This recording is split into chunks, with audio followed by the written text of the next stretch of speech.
We must fight terrorism as if there is no peace process and work to achieve peace as if there is no terror. Thank you very much. Distinguished participants, esteemed scholars and respected colleagues, it is an honor to address you today on the role of a third-party presence in securing a sustainable peace agreement in the Israeli-Palestinian conflict. I would like to express my deepest gratitude to the organizer of this important conference for providing a platform to engage in meaningful discussions that can shape the future of peacekeeping and conflict resolution in the area. The issues we discuss today are not theoretical, they have real implications for millions of people in the region and beyond. A crucial element of any future peace agreement is the presence of an impartial third party on the ground. Historically, peace agreements that rely solely on the goodwill of the conflicting parties often faces significant challenges, particularly when mutual trust is lacking.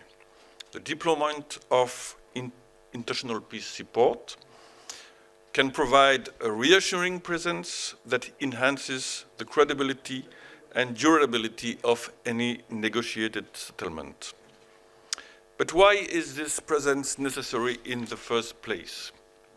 A key function of boots on the ground is impartial monitoring. Eventually, a third-party force can serve as an objective and credible observer, verifying the implementation of peace provisions, ensuring adherence to ceasefires, providing accurate intelligence on any violations. This role is particularly important in an environment of deep-seated mistrust, where both parties are likely to question each other's commitment to the agreement. The presence of international personnel helps mitigate accusation and misunderstanding, reducing the risk of escalation. The mere presence of international forces can also act as a deterrent against violations of the peace agreement. If either party considers breaching the agreement, they would have to contend with the political and diplomatic repercussions of acting in defiance of internationally mandated mission. The risk of alienation from the international community, potential economic sanctions, and loss of diplomatic support serve as strong incentives to uphold commitments. The third reason lies in the fact that the peacekeeping force is more than just a functional mechanism. It is a visible demonstration of the international community's commitment to peace. By stationing personnel on the ground, the world signals that it has a vested interest in maintaining stability and security in the region. This can contribute to reassuring all stakeholders that they are not left alone to manage an inherently fragile transition.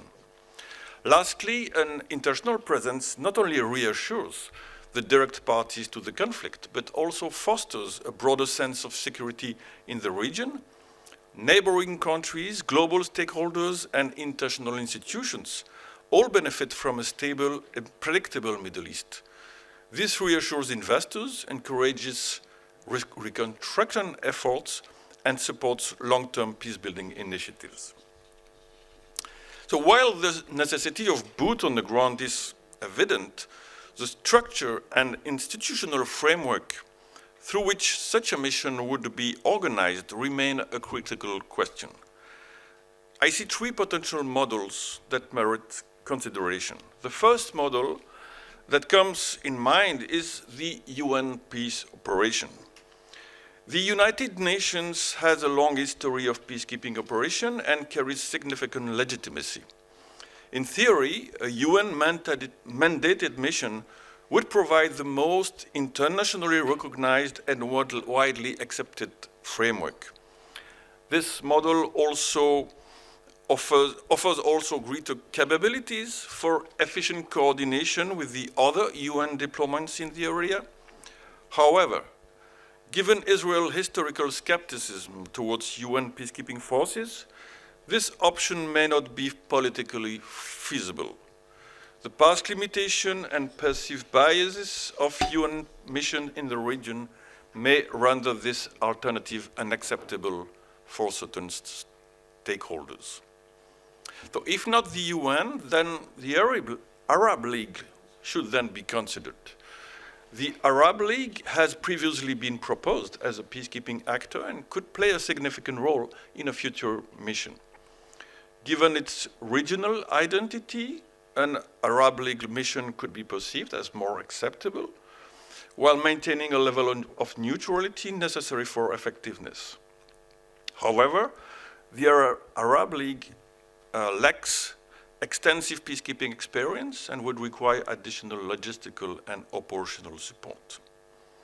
That is why we should maybe consider a hybrid model, combining the Arab League and the European Union under a UN Security Council resolution that could offer a well-balanced and complementary approach. This model could harness the legitimacy of the UN, the regional credibility of the Arab League, and the diplomatic and operational expertise of the EU.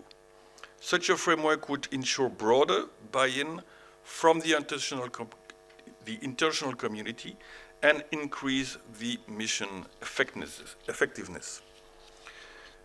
If you remember, a UN-AU hybrid operation has been deployed in Darfur.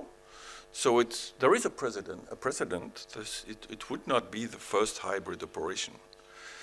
And under such a political umbrella, the operational cohesion of the operation would probably require to use a framework nation to structure the military component of the mission. I will come back to it later. So now, if maybe there is one military in the room, this is generally the moment he jumps in the conversation and saying something like, oh, you are sketching fantasies. You cannot send boots on the ground on the basis of vague idea like peace support. You need a solid concept of operation.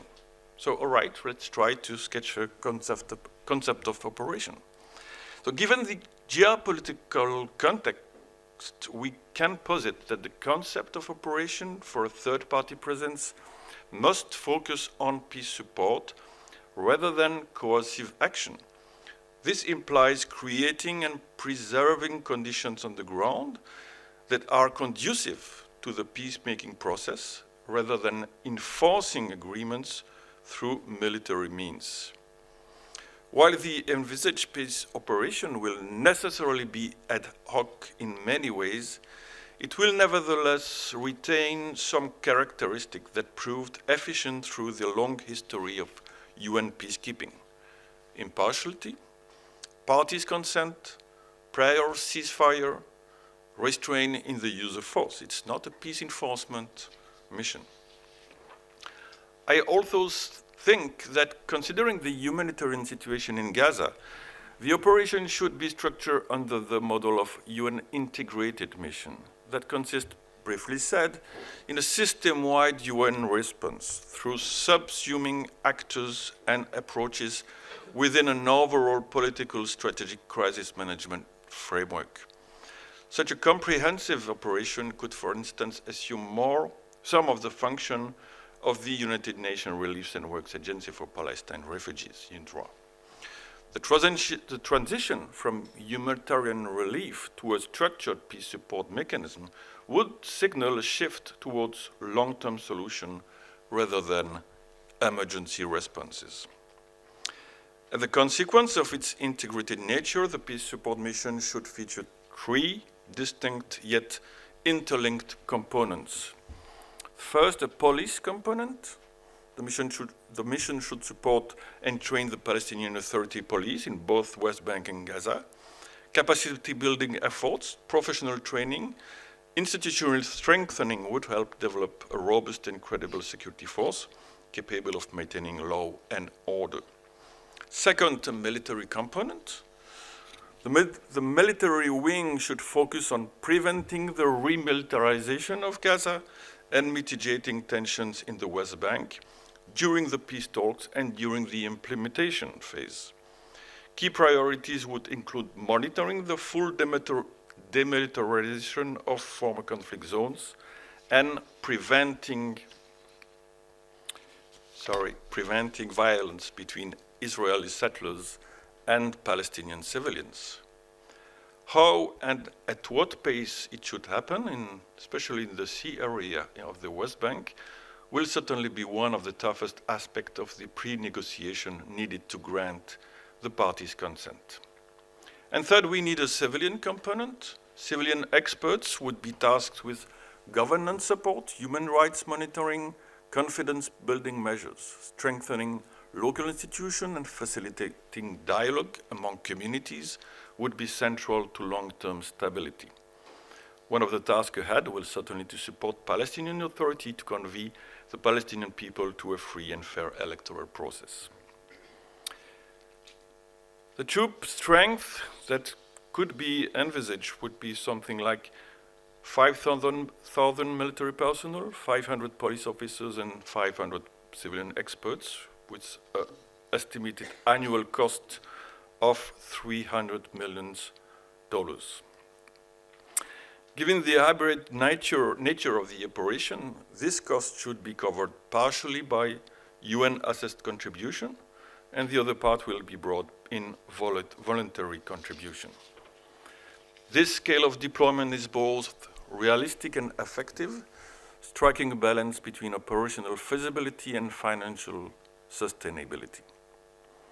As we reflect on the potential mechanism for ensuring the success of a future peace agreement, it is evident that the presence of a neutral third-party force is indispensable. The reassurance dimension plays a vital role in addressing security concerns, deterring violations, and demonstrating international commitment. However, the feasibility of any such operation will hinge upon political will, regional cooperation, and robust institutional backing. Whether through a UN-led mission, a regional initiative, or a hybrid approach, the success of a peace support operation will depend on its ability to remain impartial, effective, and responsive to the realities on the ground. We all have in memory the Yitzhak Rabin famous quotation, "We must fight terrorism as if there is no peace process and work to achieve peace as if there is no terror."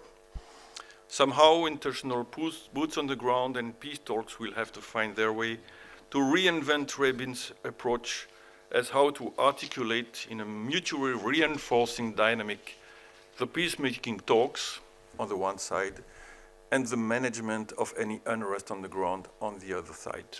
Thank you very much.